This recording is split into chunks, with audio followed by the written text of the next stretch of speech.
Listen, folks, my name is Helen Paris, and my husband George and I moved to the Villages going on 6 years now ago. And we were thrilled to make this be our forever home. And over the last couple of years, I've been a member of DAC for the Olivas DAC. And many of us have been extremely concerned about a few issues over the last year, predominantly. The first one, I guess, that got everybody really excited were the fires last year. And in my particular incident, our portion of a block lost power for 4 days. I don't know if you guys are aware of that. So safety became a huge issue, knowing what to do with the fires. And that's how Bob and I met each other. And so that was one of our first concerns with safety. The second issue that really has come to the forefront is communication. We felt that there was really a lacking issue to allow a two-way conversation going on between board and staff and villagers. And then the third area that really brought a core of us together, which is probably the most near and dear to all of us, I kept the most important thing for last, is the cost of living here. It has, in the 6 years that George and I have been here, we have seen our monthly fees go through the roof. And so Ron has done some great introductory conversations about that. And we wanted to follow up on that because we heard your feedback loud and clear in the last videos that we've done, which was the whole issue of the fact that we didn't understand. It was a little easier to understand the costs when it came to club costs, but when the issues of HOAs relative to living in villages became a problem, then we put our master of understanding condo and HOA fees in regards to the living structure, and that is Del Yamaki. And Del is a member of his DAC down in Del Lago and Zanata. And so what we wanted to do today is do two presentations, Del and then followed by Wendy. So what we're going to do first is pop this over to Del. He's going to be sharing the screen with you, and he's going to be speaking specifically on a little bit better understanding of club and association fees and where we're going with that. So Del, take it away. Thanks, Helen. So let's start by having me share my screen. The whole thing.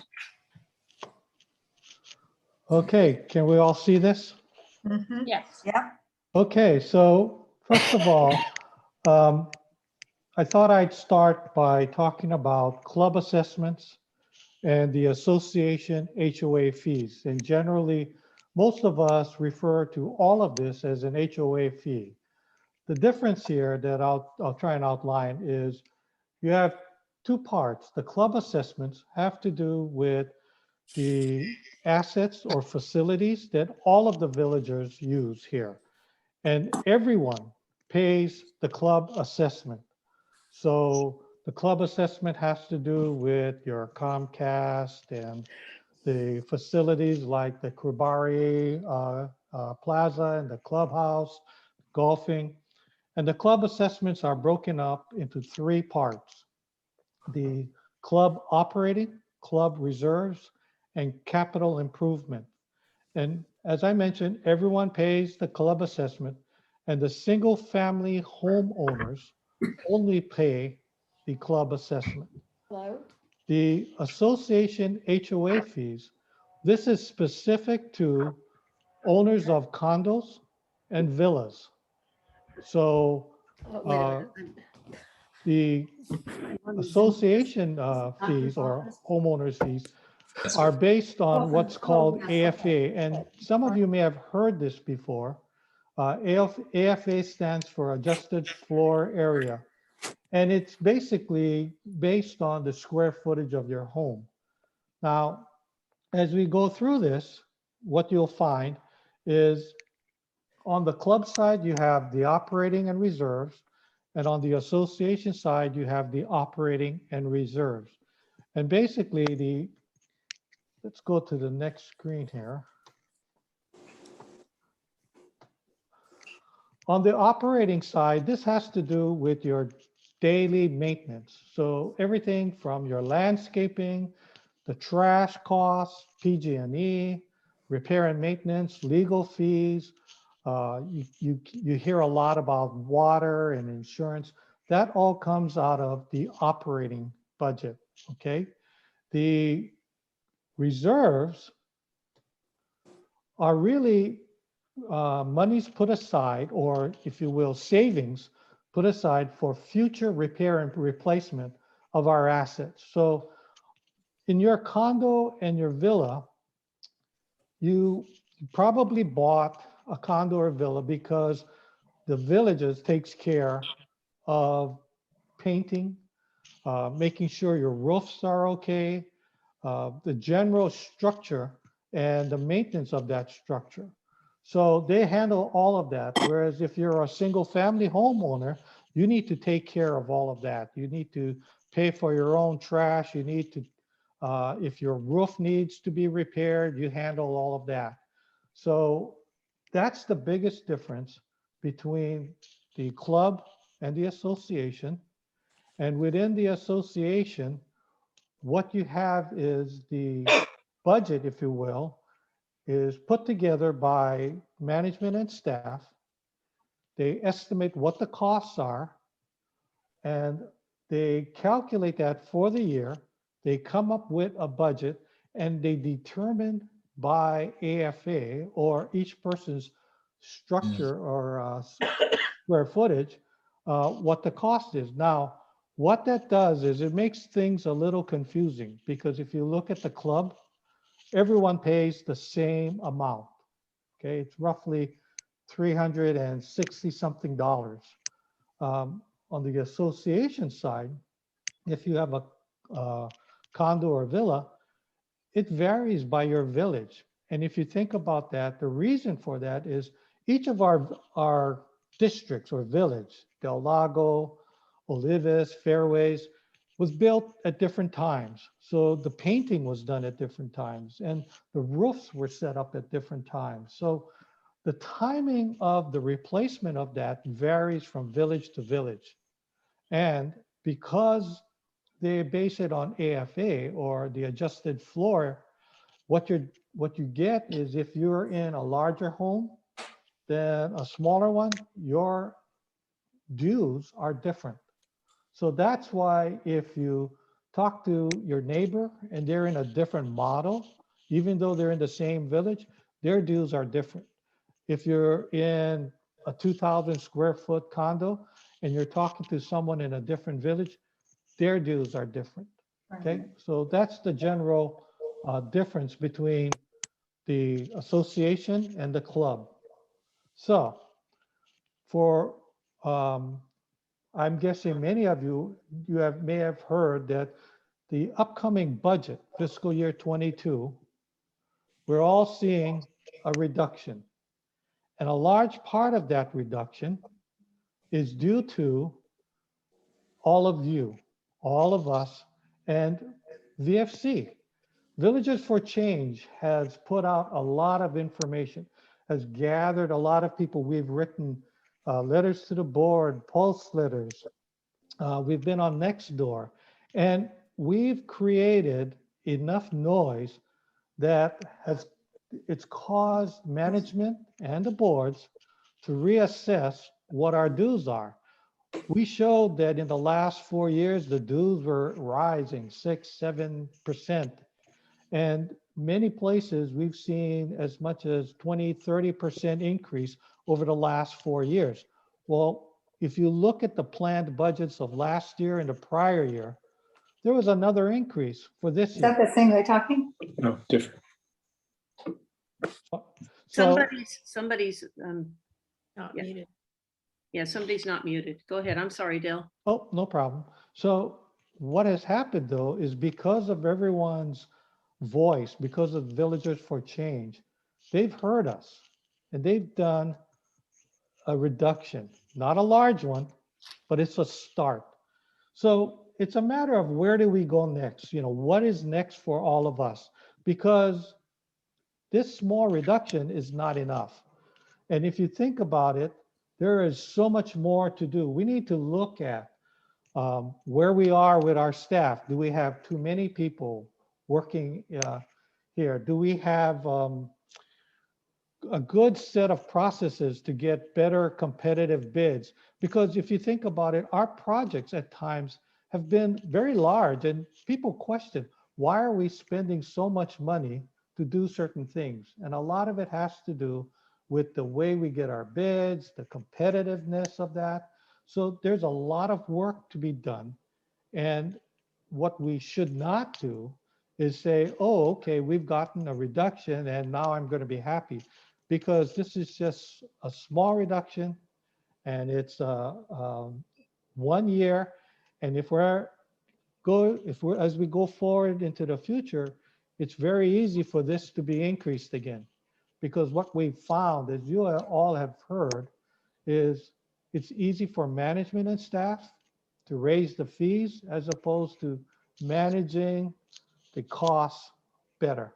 So I think, Okay, so Helen? what, yeah, so, okay, I want to make sure everybody can hear me okay. And really, I think what Del has been saying is that there's a couple of key issues. One is your square footage plus a small percentage of your garage, which I know we all understand and we all know, but that there are two kinds of cost adjustments that can be made. And I think what we are asking for is we're asking you, all of you, are you guys comfortable with a $10 or $20 reduction in your HOAs each month, and feel that that's something to go woohoo and celebrate about? Because in essence, that's going to give you an opportunity to go out of the villages and go to Starbucks and get a cup of coffee. That's all what that's going to give you. And so we need to take a long look at this and say, systematically, what can we do that can drive those processes down, and the costs associated with them? And Del, I believe I heard you just say that the first thing is that we can look at our salaries and our volume of staff. And then number one, at what rate do they receive their increases? Because I don't know about you guys, but the last few years when I was working before I retired, I was not getting 3% and 4% raises. And I know we're not getting that with our Social Security. Yet that seems to be the trend here within the villages.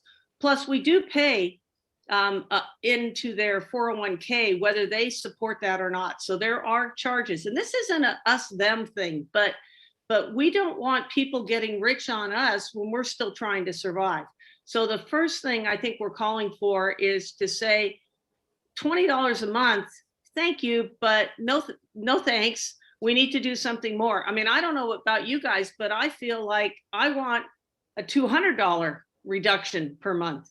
And what would that take to do? And so we need to start thinking out of the box. So Del, could you specifically speak to not just the low hanging fruit, which is the easy stuff that we could do, but what long-term, like how do we adjust things like our landscaping and a few things like that? So first part, what's the low hanging fruit we could take a few things off of? And then secondarily, mindset wise, how do we revamp and direct our management and our board of directors to look at the cost reductions that can happen on a larger scale? So I think there are a couple things. First of all, I would take a hard look at our salaries and wages. I believe in the last session, Ron mentioned that we had something like $9 million of salary and wages, and it was about 60% of our overall expense line, which is significant.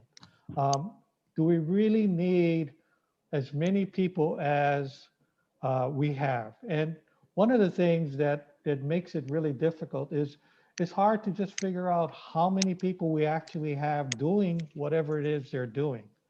You pay something like $4 million overall for landscaping, and it's a hefty amount. But one of the things they keep mentioning is our water costs keep going up. So maybe we need to take a look at landscape management. Um, Recently in the Villager, they published how we grabbed the lowest bidder on the landscape contract. Well, that's great. I'm glad we did that. However, what are we doing strategically in landscape management? Are we, you know, assessing the amount of water we need to keep things green? Are Yeah. we using drought-resistant plants? But larger than that, Dell, I think specific, I mean, I think water is one that most people understand because I believe almost every DAC has a really good model at trying to address the concerns of water management. But I think there are many other issues. I have a question now from Val Smith. Can you? Yeah. Hi. Yeah. Thank you, Dell. And I just wanted to point out something that I think that the boards and management should have in their minds when they're thinking about HOAs and reductions and everything.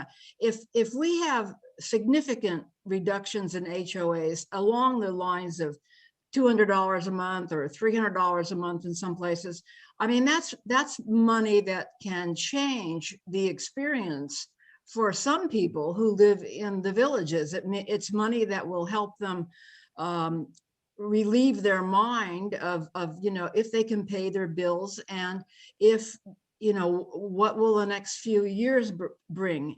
And I think that management, I think it's very valid to worry about HOAs and how it affects your neighbors and maybe yourself. I have already experienced in the short time I've lived here, good people who became good friends and neighbors and people who played golf with me or we swam in the pool. They're gone. They left because and they cited HOAs as being the thing that kind of the last straw. And the other thing about HOAs, if you cut HOAs, if I had $200 more, I might be tempted to return that to the villages in the form of going to the bistro more often or playing more golf. Some people, a lot of people are budgeted for those things and they have they cannot.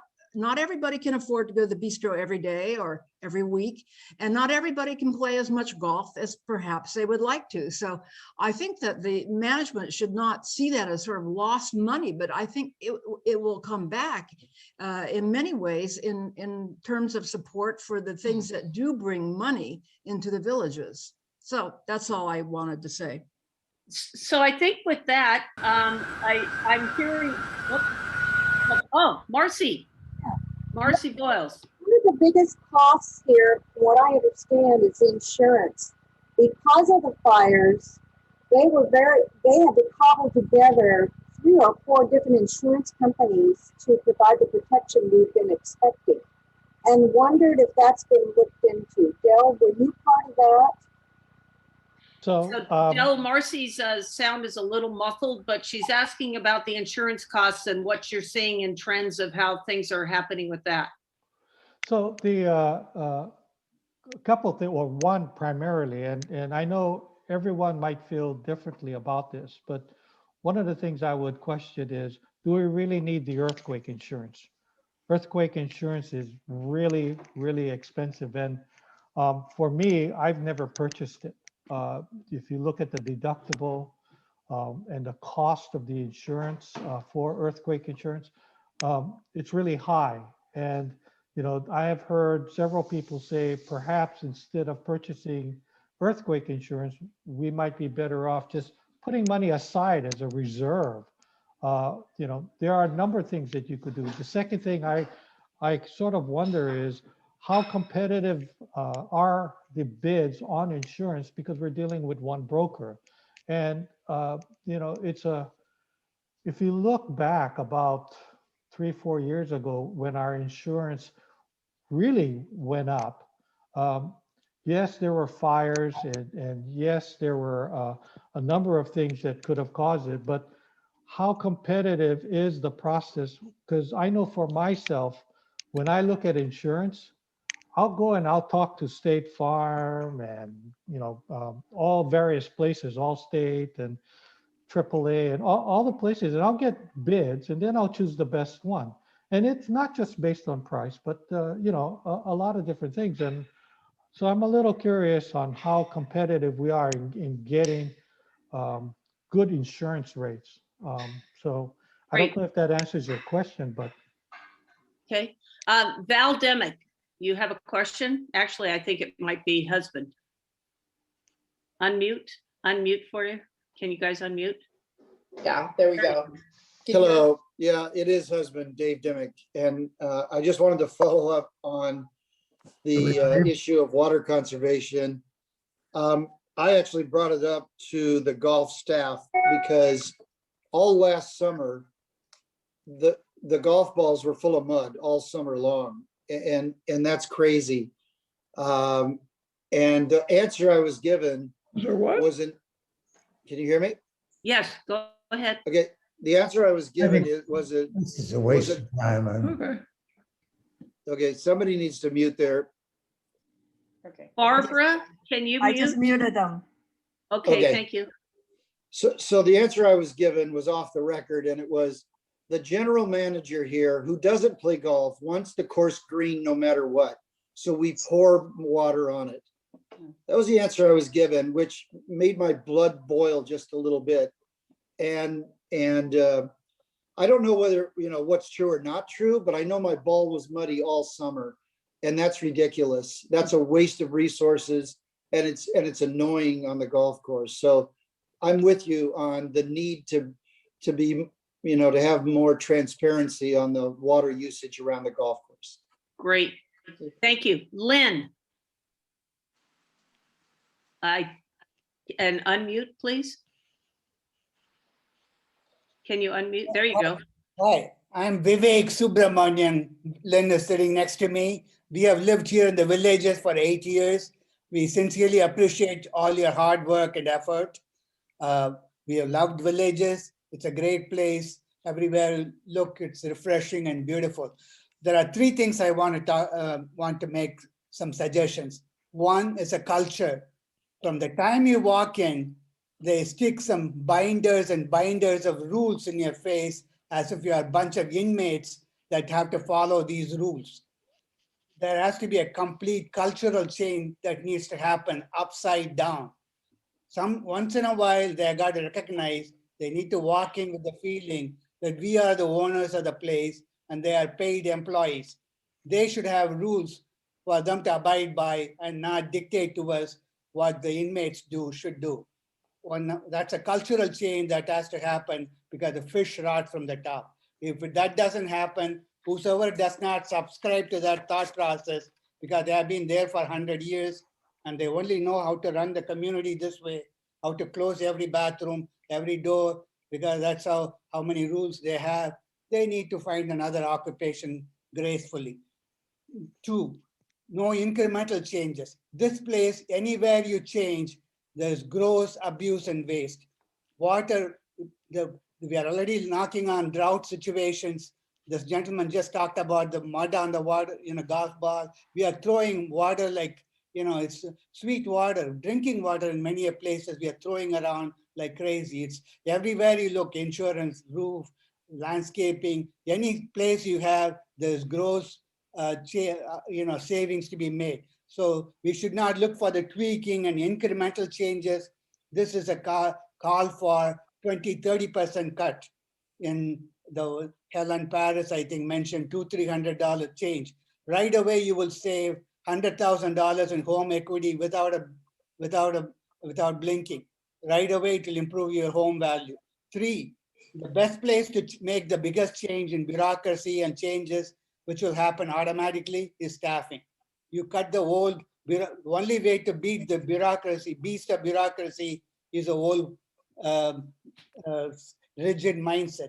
You change them with young, fresh faces, cut them by 40%. The most of the work is done by contractors anyway. You don't need the old people managing 5 layers of staffing. That's a place to go for. Minute you change it, all other changes will happen readily over a period of time, quickly and harmoniously, organically, without forcing it. Please do cultural change, no incremental change. There is savings to be made all over. Think big picture, large changes, insurance everywhere. 3, cut the staff big time. You will lose nothing. Cost benefit will come our way harmoniously. Thank you. Wow. I felt like I was in a lecture and I just took notes. That was phenomenal. Thank you. Let me say that I'm just going to reiterate real quickly what I said at the very beginning for people that have hopped on board. Really, the dynamics of these Zoom calls that we're having is to allow us to be heard, not to have a 2-minute restriction in front of a board meeting, and not to have a discussion that can go nowhere because DACs are not part of the cycle of change. And so that's our first and most forefront idea, is that we are engaging our neighbors to speak and to be heard. And to ensure that we have time for everything, I don't want to just totally shift gears, but we had a little bit of a conversation here about the idea that if we could reduce our fees by $200 or so a month, that we'd have an opportunity to use those funds in different ways here within the villages. And really, probably the single biggest thing that we all love more than anything is that ability to go to our neighborhood Cheers bar and have a great meal down there. But there are some concerns there. So what we asked Wendy to do, Wendy got we reeled her in hook, line, and sinker and said, Wendy, you are an analyst. We want you to talk a little bit about the restaurant. And then after Wendy gets done, then we can kind of open it up for a little bit more general conversation and hold to that hour commitment so that we don't affect your happy hour too much. But I'd like to introduce right now Wendy Lederman. So Wendy, take it away. And if you have been muted, if you could unmute, if you can mute yourself again so Wendy can speak, and she's going to share her screen. Okay, hello everyone. I'm Wendy Lederman. I have lived here for 11 years. I lived here before we had a Cheers-like place to go get a drink. I never went to the restaurant when I first moved here. I was single, and it wasn't a very welcoming place for a single person at all. So I cheered when they finally decided to build a bistro. So in that, we have a little bit disagreement here in our house, but my recollection is that it opened in early 2013. So it's been around for about 8 years. It was intended to bring more revenue in. The restaurants, I don't know how many of you might have attended attended yesterday's CBOD meeting.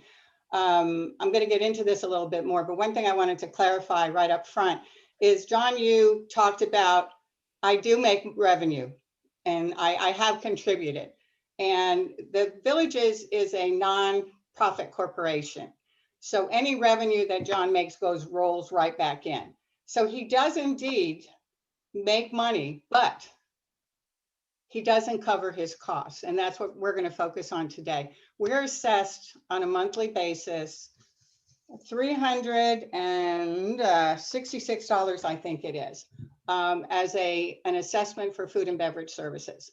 That's a lot of money over the course of a year. If you add that to the club assessment, add that together, we're paying a lot of money. The club assessment, I mean, is for the clubhouse, for the structure of the building. It comes out to $688.32 per unit per month. We could do a lot with that money. So I'm going to kind of go through a little bit overview here, look at the numbers, and then I really want to take a top level look. What opportunities are there for change? So with that, I'm going to open my handy dandy presentation. So if I can get it going here, come on, open. There we go. Can you see it? No, but okay. Remember that one extra step we had? Here we go again. Same thing I did last time. Yeah. Okay, I'll be right there. Click to exit. All right, it's not the one I want. I have to do it a different way. Share screen. Okay, this one I think. Yes. Share. There. Let's go from beginning.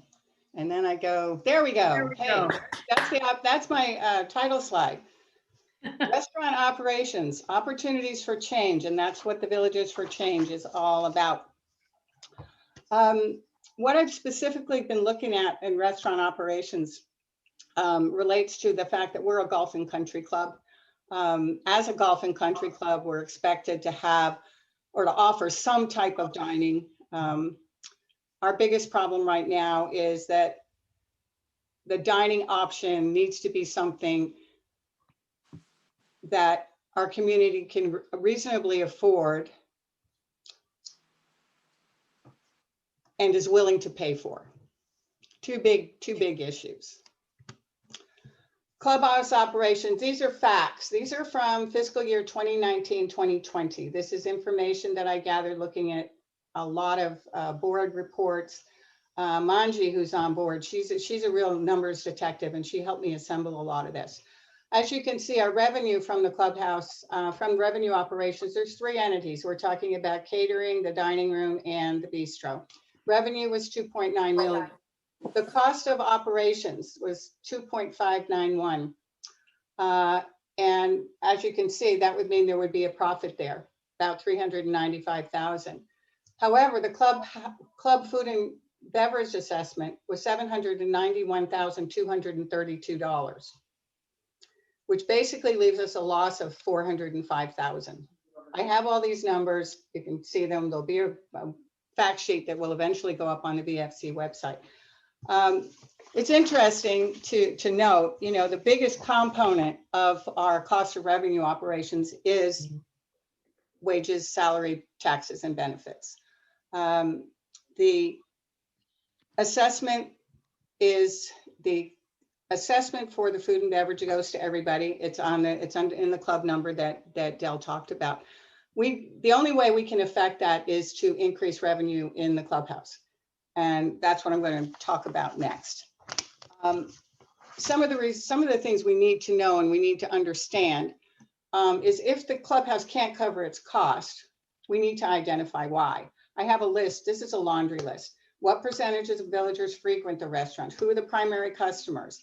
What's most popular? Do they have regulars? If you go to the bistro every once in a while, which I do, they do. The regulars sit at the bar. The same people are at the bar every time I go in there, every time. But I meet a lot of other people sitting around, so I can't say it's the same crowd all the time. Are there seasonal changes in the number of restaurant bistro goers? Does it mean if the weather's inclement, do they tend to go back? If it's cold, do they stay home? If it's dark at 5 o'clock, do they venture out? I don't like to be out in the dark. I don't venture out. What are the most popular times? Depend on the day of the week, whether the sun's shining, what's going on. It's really important to understand what kind of a dining experience are people looking for. Are you just looking, it's a great place to get a quick sandwich and a drink and, you know, just finished a round of golf or played tennis, something, just want to chat a little bit afterwards. Are you looking for a real experience? Is it a go-to place? Are any of our restaurants somewhere where you call your friends, hey, you just got to come down here. Our restaurant's fantastic and you're going to love it here. Is it an experience? And then the other mystery to me is one of the things I have been unable to untangle completely is how much revenue do we get?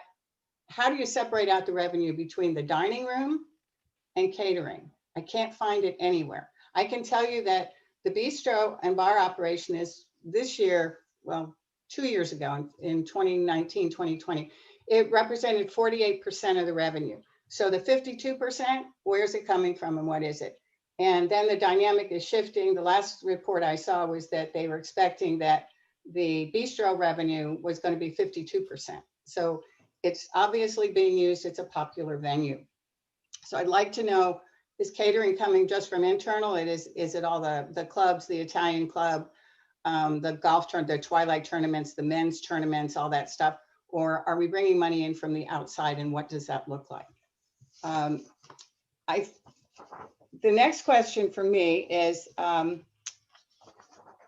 think it begs the question here, is our restaurant model outdated? Do we need 2 full service restaurants, 2 sit down, have a waiter come out or waitress come out, you have an assistant waiter in most of those situations. They come out and they make sure you have a knife and a fork and give you water. Then you have the waitress or waiter come over, they take your orders. Do we need that kind of service? Is it very efficient? Employing 54 people in the restaurant. 54, there's a full-time equivalent. We couldn't actually get quite the number. And we also don't know what all 54 people do. But it's a big nut to crack. I looked at the hours a day that we operate. The clubhouse dining is open 39 hours a week. The bistro all day dining. Now this is pre-pandemic because we have cut back a bit. Pre-pandemic, it's 13 and a half hours a day. 94 and a half hours per week that the bistro is open. That's a lot of hours. And as you'll see, if you look at the numbers here, there's a lot of overlap in the hours. Do we need to have that level of service? How many people are there? We don't know. We don't have the statistics on the number of people, how many. I can't do a statistic and or calculation with the revenue by server. We need to know that kind of information so that we can actually make some decisions or some recommendations on how this restaurant operates. A lot of people say, you know, there's too many people. I can justify 54 people based on all those hours and all the overlap, but I can't tell you that they're busy all the time because I don't know who's in the restaurant and what they're doing. Okay. So, so with that, I think that was a really great kind of overview. And I think it's probably questions that many of us have felt, you know, like wondering why are all these people standing around and surly. You know, yeah, we are definitely paying a lot of people, even though we know there has been a reduction through COVID, correct, Wendy? Actually, that if you were at the meeting yesterday, there is going to be a reduction. They've had, I think they've only let a couple of people go, and I think that those people were really part-timers. When they report the number of employees, they report full-time equivalent. So I'm not exactly sure. I do know that we had two restaurant managers, one in the morning shift and one in the evening shift, and they're down to one. So I don't know. Obviously, they didn't do a backfill on that. So we haven't been in the restaurant. We haven't been there. So I have no idea. I assume they didn't fill it because they didn't have a need for it. But we did keep the employees on board because we applied for and received a PPP loan, a payroll protection plan loan. So as of yesterday, Mike Filarski reported that the bank hasn't even asked us about, you know, repaying it or what we have to do. We met all the requirements as far as we know, so we don't have to repay it, but that's still a question that's out there. Okay, I'm going to I have a question here from Ron Steckel. I know you all know who Ron is. And so Ron and Wendy, can you pull your share screen down? Hello. And then be ready to answer questions. Here we No, go. so I wasn't quite finished yet, Helen. Oh, sorry. I'm sorry. I have a couple more. I apologize. I am so sorry. No, I have, you didn't let me get to the opportunities for change yet. The things I think we can do. You know, this is why I should not be in charge. No, it's fine. You probably saw 22 iterations of my presentation. That's probably why. I have one up on my screen and I swear to God, I thought I had the right one up. That's I okay. so apologize. Everyone. That's okay. I promise not to take up too much more of your valuable time. No problem. I so apologize. Okay, so now I have to go back to my slideshow, and I'm going to go through this really quick. From the beginning, slideshow, show me slideshow, resume slideshow. There we are. Okay, I'm going to go one more. Possible options for change. I did spend a lot of time looking at all these numbers. I really did. I've also gone out and I've talked to restaurateurs. I've talked to catering companies, not on behalf of the villages because I don't have the authority to do that, but I did ask them some questions. You know, we have 54 people and, you know, this just doesn't make sense to me. So a lot of the questions that they had said, why do you have so many hours? What do all those people do for all those hours? And so again, this comes to somebody, please tell me what's going on. So possible options for change. 585. Some of these are things that I think we should do maybe immediately. The first one is we should reduce hours of operation. We're just not, and I'm talking post-pandemic. These are minimal things we can, or some of them are minimal things we can do post-pandemic. We can't address the pandemic issue. It is being addressed beginning, I think immediately they are going to let 13.9 people go I don't know what a 0.9 person is, but they are reducing it. So their staff level is going to come down to around 40. But we're open too long. I just can't see that we're doing enough business to sustain the number of hours that we have. Looking at other restaurants, many restaurants and some of the country clubs in our areas are not open on Mondays for golf at all, and we're open half a day. The restaurants are not open on Mondays and Tuesdays in many cases. In one case, they only open their bar. So I've made a compromise. I said, no food service on Mondays, open the bar for happy hour only, and maybe get them packaged bar snacks so we don't lose the revenue. I would recommend limiting the clubhouse dining option. I have not gone to the dining room in, I would say, 8 or 9 years, and I've been here for 11. I was working when I first started, so that was part of it. It was closed by the time I got home from work. So limited dinner to Friday, Saturday evenings, and Sunday brunch. Look into alternative restaurant models that exclude traditional table service. There are such things. We can talk about that in a minute. Offer catering services for external events. I know that we offer catering, they'll cater to your home if you want that. Maybe we can generate some more revenue by offering it to outside of our gates. Use temporary staff for a lot of this stuff. We tend to pay overtime to employees to work our banquets and our evening venues and things like that. We could use temporary staff to do that. Rent the clubhouse banquet rooms. Right now, all of the clubs at the villages don't pay to use the banquet rooms. They pay for the food, whatever they do there. We don't pay for banquet rooms.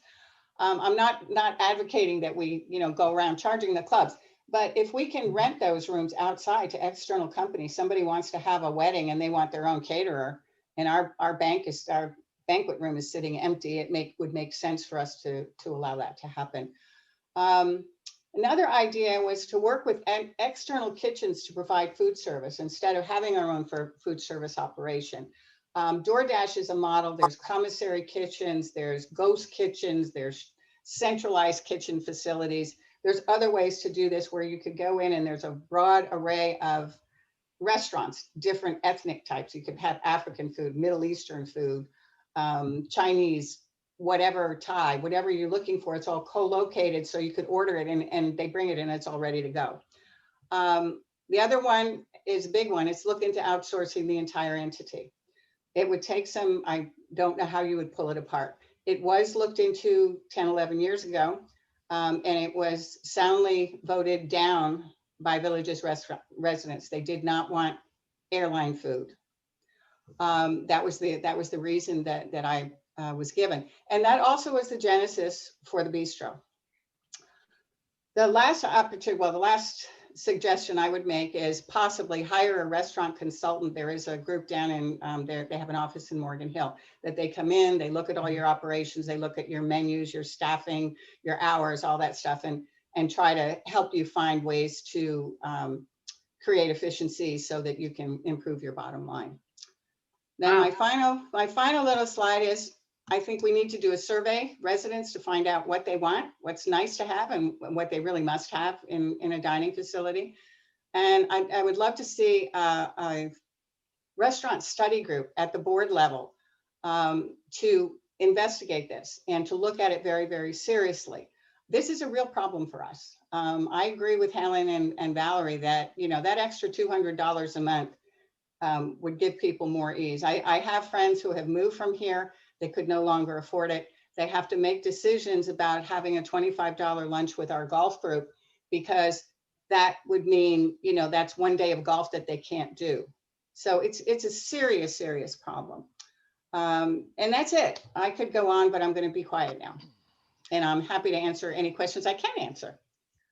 Thank you very much, Wendy. Now that I've taken it away from you twice, sorry. It's okay. Real quick, I have several people that want to speak. I'm going to give it first to Ron Steckel. Hi, a couple of comments. This has been a great meeting with a lot of data, and it is extremely hard and excruciatingly painful to extract data from what's going on around here. So Dell, you're a hero for pulling some of that together as well as Wendy. First of all, I'd like to call a spade a spade. This so-called token reduction that we're going to maybe see when this budget is finalized, and it's not done yet, is embarrassing. And anybody in management who would sign up and call that a reduction is at best patronizing to us. It's unacceptable. I'm telling you, there's $16 million of expenses. There's $9 million of that is salaries. It is absolutely doable to not only eliminate HOA increases, it is very doable to start to reduce those kinds of numbers every year in HOA fees without, and this is important, without impacting what the users see or feel. That's how fat it is. It has to start at the top. The only person that can change the mindset and the paradigm shift that we need is a general manager. The people that hire and fire the general manager are the board. So the board needs to get off their butts, take a decision, bring in the right talent, and make this happen.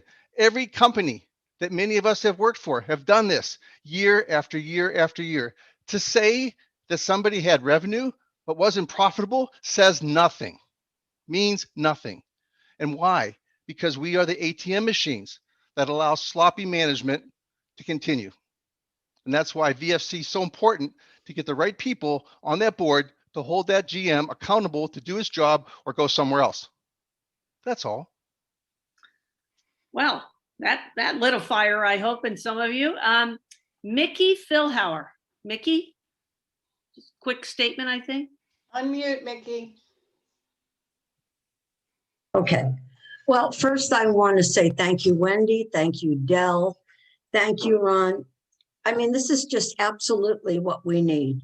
What we need are people on the board who are going to take a look at these things seriously and not just pass it over. I think one of the major things we need to do is get the board looking at salaries. I think salaries is one of the biggest areas where we can save money, and we are giving it away. And when you say we've got 401ks that we're supporting and no one has to even contribute to it, where can you go anymore in the Valley and find that? Everywhere. So, you know, these are the things that the board needs to really pay attention to and take a look. It needs a group to review everyone, like a personnel manager. Everyone has a job, but are they doing it and are they needed? And that's what we need to start with. And we start with that. We could do the bistro, the restaurant, all of it, and also our management. And there are a lot of levels of management here. It's unnecessary. And that's what, you know, that's my main concern. I think that people are living off of us. And we're barely making it. So the board needs to really start to think about that. And one of the things that I've noticed, no one on the board ever objects to anything. It's always unanimous decision, and that doesn't seem right to me. I think that people need to get involved who aren't going to just say yes so that we could move forward. That's all I wanted to say. Asking the hard questions. Joyce Harper. Joyce Harper, make sure you're unmuted. Can't even find you on my screen, so I gotta take a look around. Joyce, you're still muted. There we go. I bring over 30 years worth of food and beverage experience. I moved into the Villages 1978. So I've been here a while, seen a lot of where we had absolutely nothing but a snack bar shack and a tiny little place to eat, to what we have now. And I've seen so many changes, and every time there's a change, my blood pressure goes up about 30 or 40 points. We had we had a food and beverage committee, and I joined. And when the first meeting I went to, I guess, I don't know what I said, but then they got rid of it. Get rid of me. You or the committee? Yeah. But let me just say this. If You're absolutely right. By the way, I thank every single one of you for what you've been doing, because this is so necessary. You live here as long as I have. And, you know, I'm a little teeny tiny Krabari unit. And we came here, was like 42 years. 9 something. And I hardly ever go, well, forget. Anyway, we need a restaurant committee. We need somebody, but I want people, we need people that have been in the business. We need someone that knows how to manage one. They need someone that knows how to train employees. We have one of the best bartenders ever here at the Villages, who was one hell of a bartender. And every time he made a suggestion, I think he dug a hole for himself. I don't think he's in with us anymore. Okay? And a lot of you know who that is. I know I have something to contribute. Jack. I know I do. But you do, the management is absolutely living behind some curtain. They don't stay out there and see what's going on. They don't train their employees to be salespeople. Your waiters and waitresses are salespeople. You know, look at it that way. They sell. When you walk in and say, just have a hot dog, they're going to sell you something else. They're going to get you to buy a milkshake. I know that. Please, if nothing else, let's get a committee together again and try to stage it so that there are people who have been in the business, whether they've been managers, supervisors, chefs, meal planners, venue, anything, but make sure they're in the business. And I think there's a lot of us out here. Actually I do. I love our restaurant. We lost one of the greatest guys around. Remember when we had Gavin? Yeah, is that his name, Gavin? Gavin, yeah. It was Gavin, right? The black Yes. gentleman that was Gavin. He put in bistro, which was fantastic. It was just what golfers and people needed to drop in, have a drink, have a beer, buy a sandwich. He got together and got all the women to start certain kinds of lunches. We had a tea and everybody had to wear a hat. He was always creating new revenue ideas. Now he's gone. So I think, Joyce, we're hearing you loud and clear. And in the interest of time, I'm gonna, Israel, I'm gonna give you a quick opportunity. Israel's hand is up. Unmute yourself. Thank you very much. I did. I heard a lot of things, very positive things, and I really appreciate everyone that talked before me. I know how hard it is to get any numbers that people put on the screen. I tried once and I didn't succeed. And so it's a really great job and it's beautiful. But it's one thing to come and complain and bring ideas and so on. And it's another thing to do something. Now, we have to go beyond just speaking and doing things.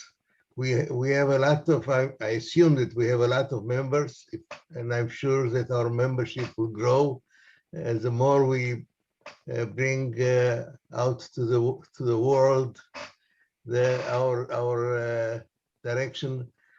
So we'll have members, and members are power. Right. We found out a few areas of problematic, like the bistro, the restaurant, the salaries, the water, and others. Why can't we make committees of people that are expert in those areas, and to come out with real suggestion and go to the board and say, not we like you to do that. We demand you to do that. We are those that pay your salary, and we want you to do that. Now we have to move in doing to move away from just complaining and bringing out our problems and bringing some solutions. Right. And I Right. would appreciate if everyone will contribute. And if you need my help in any area, I'll be glad to help. I think you nailed it right there. We cannot just complain. We have to be active in the process, and I think we are absolutely seeing that in the review of the safety plan, which Bob and Ann are on today, and they are doing a bang up job. Real quick, Wayne Wheeler, just as we're hitting 5 o'clock. Wayne Weiler. I'm sorry, Wayne. Make sure you're unmuted. Wayne. Oh, Wayne, you're There we not go. unmuted. There we you go. Okay. And I'd like to get Ken Brady to unmute too. Ken and I have both been on the club board of directors. Okay. I'd like to make a suggestion. The board has cut down on some of their committees, but I would love to see a cost control committee, and this would be made up, you probably need to get some of the DACs to support this, because that's where a lot of your HOA fees are coming from. I've been involved, obviously, with the club HOA fees for a number of years. Yeah, Barb and I have been here for 19 years. I was on the club board of directors for 6, and I'm running again. But you could do a lot if you had a decent committee that reports to the club board, because they're the ones that have the most effect on the policies that you're talking about right now. The restaurant, the bistro, all of those things, the banquet rooms, which are not getting very much use for sure. And of course, that's where some revenue can come in, but you'd definitely like to see more revenue coming out of the bistro and the restaurant. I couldn't agree with you more there. But if Ken is still on, and I don't see him anymore on here, but Ken and I, there's Ken. He's there. All right, Ken. Real quick, Tell Ken, us real what you quick, think, Ken. can you add a couple cents? Wayne, what do you want? Well, I'm just wondering if you agree that a cost control committee, now, recently, the finance committee was eliminated from reporting to the club board. The swimming pool committee still reports, the golf committee still reports, the fitness committee still reports, and then a communications, but you no longer have a finance committee that reports to the club board. So everything that they work on, they're working on by themselves without any recommendations. But I would suggest that this group see what you can do to put together what I would call a cost control committee, but it needs to report to the club board of directors. That's the only way you can really have a significant impact, because then you'll be able to get the data that you're looking for. As a club board director, I had access to all of the wages, all of the hourly wages, all of the salaried wages, but that's hard to come by for an average villager. Right. That's not something that they want to publish. And looking at the total number of workers that we have here is something else that a cost control committee could work on. Not an easy task, I would agree. Well, but, okay, Wayne, in purposes of time, because we're really trying to hold to this Sure. hour, one of the things I will say is, I think one of the big foundational issues that brought villagers of change together, and if you haven't checked out our website, please do so, but we have talked a lot about communication and the effectiveness of communication. Part of the problem is the board does not act on comments or concerns that villager residents bring forward. There is by their own rules, they will not agendize or act on that unless they so choose to do so. So I think it's a fundamental process of what you're saying, and the cost control committee is an outstanding idea as long as the board is willing to listen to the committees.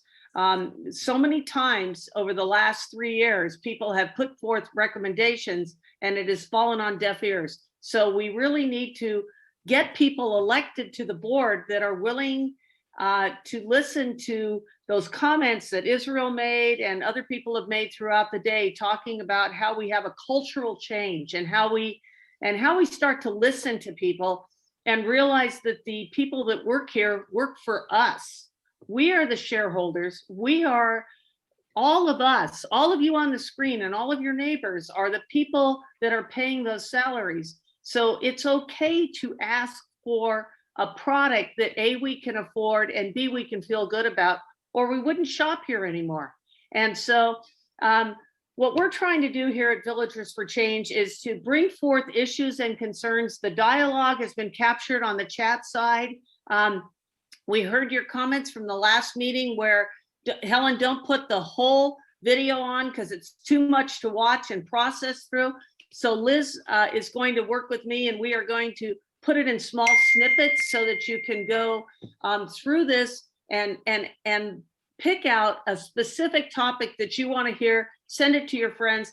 Folks, we have to keep the dialogue going. There are people that spoke here today that are running for positions. There are other people that have not spoken, but I know are running.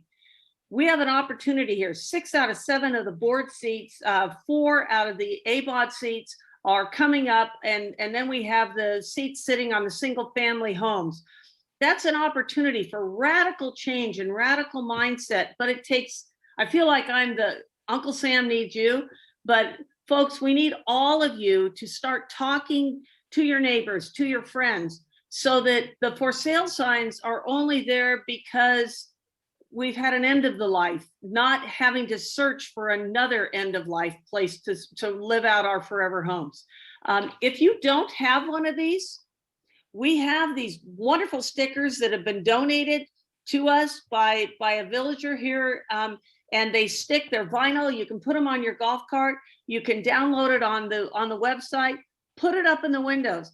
The $10 adjustment of 1,000 square feet is not a sizable reduction in salaries or in HOA fees. We need to demand that quality of life can happen at $300 or $200 less a month.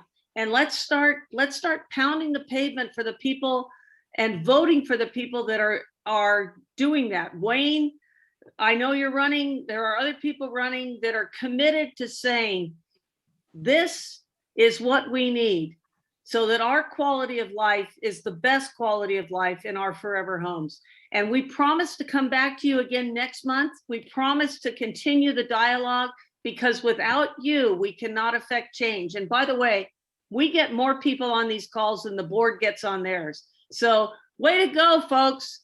We believe in you. We believe in each other. We believe that the Villages is a place we all want to grow old with together.